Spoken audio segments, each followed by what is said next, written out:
जय श्री कृष्ण। श्रीमद् भगवत गीता अध्याय 8 श्लोक 28। वेदेषु यज्ञेषु तपःसु चैव दानेषु यत् पुण्यफलं प्रदिष्टम् अत्येति तत्सर्वमिदं विदित्वा योगी परम स्थानमुपैति चाद्यम्। जो व्यक्ति भक्ति मार्ग स्वीकार करता है वह वेदाध्ययन, तपस्या, दान, दार्शनिक तथा सकाम कर्म करने से प्राप्त होने वाले फलों से वंचित नहीं होता। वह मात्र भक्ति संपन्न करके इन समस्त फलों की प्राप्ति करता है और अंत में परम नित्य धाम को प्राप्त होता है। अर्थात इस श्लोक में 7वें तथा 8वें अध्यायों का उपसंहार है, जिनमें कृष्ण भावनामृत तथा भक्ति का विशेष वर्णन है। मनुष्य को अपने गुरु के निर्देशन में वेदाध्ययन करना होता है, उन्हीं के आश्रम में रहते हुए तपस्या करनी होती है।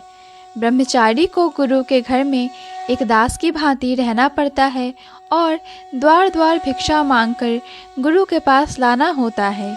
उसे गुरु के आदेश पर ही भोजन करना होता है और यदि किसी दिन गुरु शिष्य को भोजन करने के लिए बुलाना भूल जाए तो शिष्य को उपवास करना होता है। ब्रह्मचर्य पालन के ये कुछ वैदिक नियम हैं।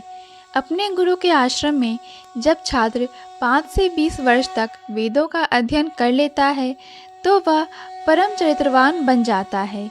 वेदों का अध्ययन मनोधर्मीय के मनोरंजन के लिए नहीं अपितु चरित्र निर्माण के लिए है। इस प्रशिक्षण के बाद ब्रह्मचारी को गृहस्थ जीवन में प्रवेश करके विवाह करने की अनुमति दी जाती है। गृहस्थ के रूप में उसे अनेक यज्ञ करने होते हैं जिससे वह आगे उन्नति कर सके।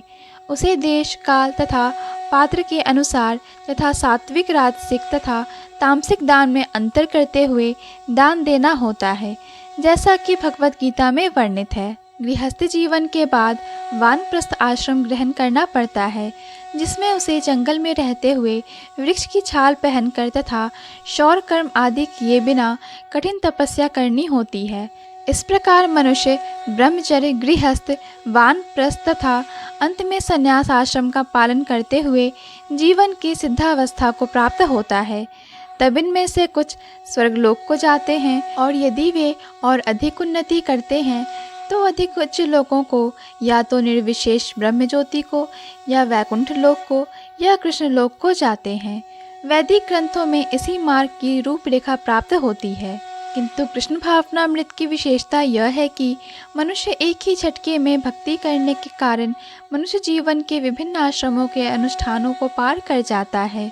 इदम विदित्वा शब्द सूचित करते हैं कि मनुष्य को भगवत गीता के इस अध्याय में तथा 7वें अध्याय में दिए हुए कृष्ण के उपदेशों को समझना चाहिए। उसे विद्वता या मनोधर्म से इन दोनों अध्यायों को समझने का प्रयास नहीं करना चाहिए, अपितु भक्तों की संगति से श्रवण करके समझना चाहिए। 7वें से लेकर 12वें तक के अध्याय भगवत गीता के सार रूप हैं। प्रथम 6 अध्याय तथा अंतिम 6 अध्याय इन मध्यवर्ती 6 अध्यायों के लिए आवरण मात्र हैं, जिनकी सुरक्षा भगवान करते हैं। यदि कोई गीता के इन 6 अध्यायों को भक्त की संगति में भली भांति समझ लेता है तो उसका जीवन समस्त तपस्याओं, यज्ञों, दानों, चिंतनों को पार करके महिमा मंडित हो उठेगा, क्योंकि केवल कृष्ण भावनामृत के द्वारा उसे इतने कर्मों का फल प्राप्त हो जाता है। जिसे भगवत गीता में तनिक भी श्रद्धा नहीं है उसे किसी भक्त से भगवत गीता समझनी चाहिए, क्योंकि 4थे अध्याय के प्रारंभ में ही कहा गया है कि केवल भक्तगण ही गीता को समझ सकते हैं, अन्य कोई भी भगवत गीता के अभिप्राय को नहीं समझ सकता। अतः मनुष्य को चाहिए कि वह किसी भक्त से भगवत गीता पढ़े, मनोधर्मियों से नहीं। यह श्रद्धा का सूचक है। जब भक्त की खोज की जाती है और अंततः भक्त की संगति प्राप्त हो जाती है, उसी क्षण से भगवत गीता का वास्तविक अध्ययन तथा उसका ज्ञान प्रारंभ हो जाता है। भक्त की संगति से भक्ति आती है और भक्ति के कारण कृष्ण या ईश्वर तथा कृष्ण के कार्यकलापों, उनके रूप, नाम, लीलाओं आदि से संबंधित सारे भ्रम दूर हो जाते हैं। इस प्रकार भ्रमों के दूर हो जाने पर वह अपने अध्ययन में स्थिर हो जाता है। तब उसे भगवत गीता के अध्ययन में रस आने लगता है और कृष्ण भावना भावित होने की अनुभूति होने लगती है। आगे बढ़ने पर वह कृष्ण के प्रेम में पूर्णतया अनुरक्त हो जाता है। यह जीवन की सर्वोच्च सिद्ध अवस्था है, जिससे भक्त कृष्ण के धाम गोलोक वृंदावन को प्राप्त होता है, जहाँ वह नित्य सुखी रहता है। इस प्रकार श्रीमद् भगवत गीता के 8वें अध्याय भगवत प्राप्ति का भक्ति वेदांत तात्पर्य पूर्ण हुआ। जय श्री कृष्ण। पूर्ण भगवत गीता के श्लोकों को सुनने और समझने के लिए कृपया हमारे चैनल को सब्सक्राइब करें। वीडियो पसंद आया हो तो लाइक और शेयर करें।